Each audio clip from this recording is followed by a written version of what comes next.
చిన్నప్పుడు చేపట్టుకుని నేను ఉన్నానని ధైర్యం ఇచ్చారు. ఇప్పుడు అదే కూతురు కష్టమని వస్తే అవమానంగా చూస్తున్నారు.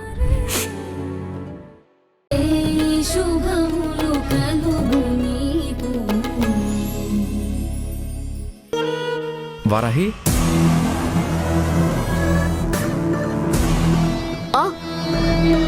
రఘు గారు రండి రండి.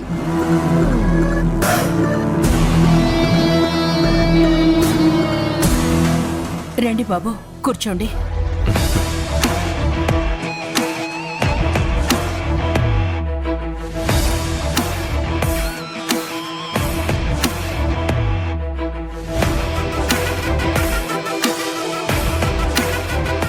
ఇవి మన పెళ్లి శుభలేఖకి నేను సెలెక్ట్ చేసుకొచ్చిన వెరైటీస్. వీటిల్లో నీకు ఏది నచ్చిందో చెప్పు, వెంటనే వెళ్ళి ప్రింటింగ్కి ఇచ్చేస్తాను. శుభలేఖలా? శుభలేఖలా అని నోరు తెరిచి అయోమయంగా అడుగుతావేంటి? పెళ్ళి అంటేనే పెళ్లి పత్రికలతో మొదలవుతుంది కదా, మరి అలాంటి పత్రిక ఎంత బాగుండాలి.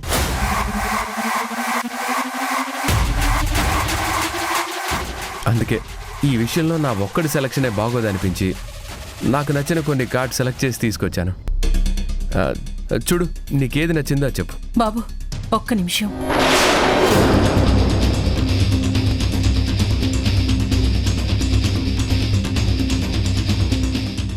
అత్తయ్య గారు, మీరు కూడా చూడండి.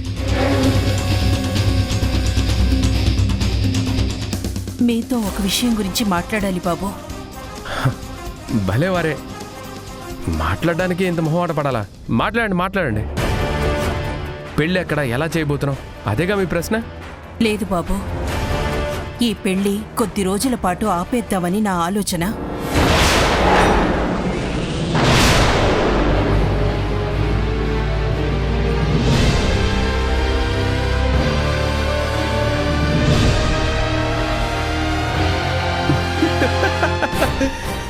నాకు అర్థమైంది మీరు జోక్ చేస్తున్నారని.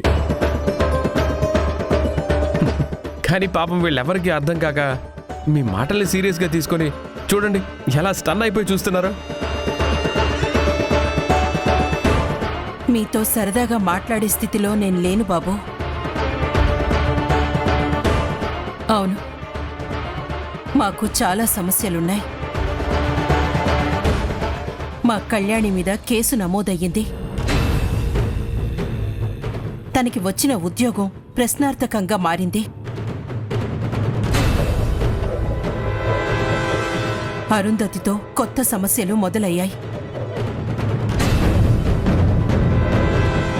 ఇన్నిన్ని నెత్తి మీద పెట్టుకొని ఇప్పుడు పెళ్లి పనులు కూడా నెత్తి మీద వేసుకోవాలి అంటే... అయ్యో అత్తయ్య గారు, మీరు ఇలా కంగారు పడాల్సిన పనే లేదు. ఈ పెళ్లికి మీరు చేయాల్సిన పనులు కూడా ఏమీ లేవు.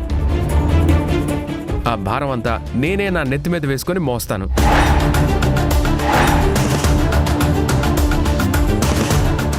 మీరు ఓన్లీ మీ అమ్మాయిని తీసుకొని పెళ్లి మండపానికి రావడం, సరదాగా పెళ్ళయ్యేంత వరకు కూర్చొని నేను తాళి కట్టినప్పుడు కొన్ని, జీలకర్ర బెల్లం పెట్టినప్పుడు కొన్ని, కాళ్ళు కడిగి కన్యాదానం చేసినప్పుడు కొన్ని, ఆ అక్షంతలు మా నెత్తిన చల్లేసి,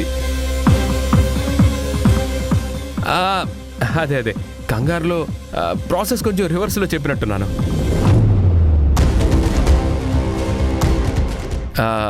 మీరు అక్షంతలు చల్లే పని చేస్తే చాలు, తర్వాత భోజనాలు చేసి ఇంటికి వచ్చేయచ్చు. అంతే మీరు చేయాల్సింది.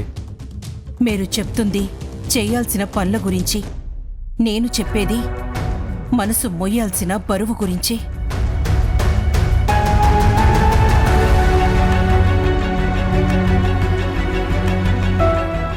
పెళ్ళంటే ఎంతో సంతోషంగా సరదాగా చేసుకోవాల్సిన తంతు. ఎన్ని కష్టాల మధ్యలో భారంగా తప్పక చేసుకోవాల్సిన తంతు కాదు.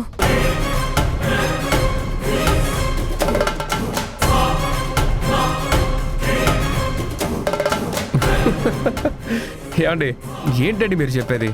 అంటే పెళ్లి చేసుకునే టైంలో ప్రపంచంలో ఎవ్వరికి ఎలాంటి కష్టం ఉండకూడదనా? లేదంటే ఆ టైంకి అసలు కష్టంలో లేని వాళ్ళు మాత్రమే పెళ్లి చేసుకుంటారనా?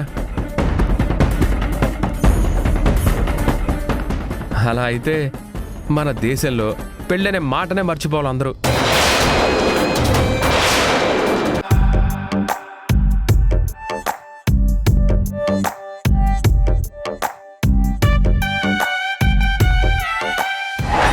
ఇప్పుడు కూడా చరణ్ వచ్చి ఈ పెళ్ళి ఆపేస్తాడనే ఆశ నీ కళ్ళలో కనిపిస్తుంది. ఈ పెళ్ళి ఆపాలంటే నాకు ఒక్క నిమిషం పని.